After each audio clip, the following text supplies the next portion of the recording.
Hi, guys, and welcome to a coffee chat. I'm Dr. Boomer Brown with Doing Good at Work.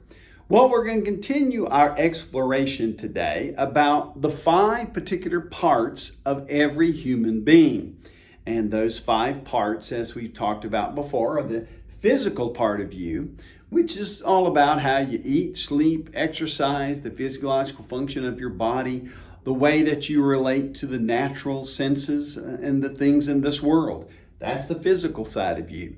We also talked about the mental side of you, how you think, your thinking processes, beliefs, those kind of things that you hold dear, what you are reading, what you are listening to, what you are consuming from a way of information.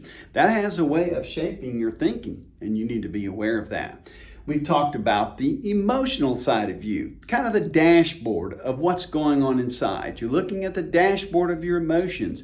What emotions are you experiencing? Like the dials on the dashboard, they're not the answer. They're showing you the symptom, and you may need to get under the hood to find out what's going on there. We've also talked last week about the social part of you.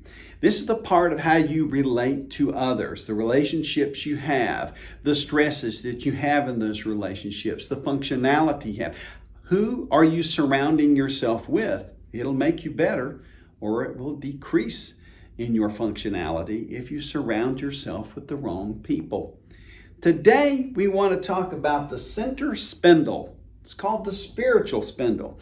I only talk about this when we have a 5th Wednesday, and this happens to be the first Wednesday in 2024. So today I want to talk to you just a little bit about the spiritual spindle, introduce you to that, and maybe give you one idea that you can think about. This is the part of you that grounds you. It's kind of the central part of you. We talk about the makeup of a human being being the outer circle, which is how we relate to the physical world. The inside circle with its 3 parts, the mind, the will, and the emotion. That's your soul and how you relate in your personality and all the different facets of who you are. But in the very, very center of every human being is the spiritual part. Some of that we are alive to, some of that we are not alive to. But this is the part where you get the grounding. And we call this the spiritual spindle because it's in the center and it's always spinning. And what we know is this, is the smaller the spindle is, if it decreases in size, then this whole thing starts to wobble more. But the wider that spiritual spindle is, the bigger it is, the more foundation that you have, the more structure, the more stability that you experience. So you are a spiritual being. You are body, soul, and spirit. Now, you may not understand what all that means, but know that we all agree in most circles, most academic areas, whether it's psychology, it's sociology, whoever it is, that this is the component makeup of every human being. So the spiritual side, the one thing that I want you to walk away with today is this. When you look at your spiritual being, how do you answer the question of how you got here? How do you answer the questions of where are you going? How do you answer the question of purpose and meaning in life? How do you answer the question of how you view the world? Those questions are answered by that spiritual component. Whatever your worldview is, however you view the world, what lenses that generally that's a spiritual or philosophical discussion. That's why this is very important to every human being.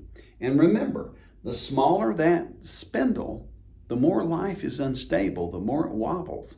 But if you can answer those questions, if you can explore those questions, if you can, whether you do that in a religious organization, you do that reading religious documents, whatever it is that you do to grow yourself spiritually, then that will help bring stability to your life.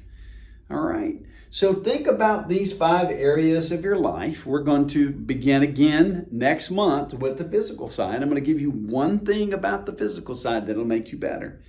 And I appreciate you taking the time to watch these videos. And remember, in all 5 of these areas, if there's something that we can help you with, Doing Good at Work exists to make you better.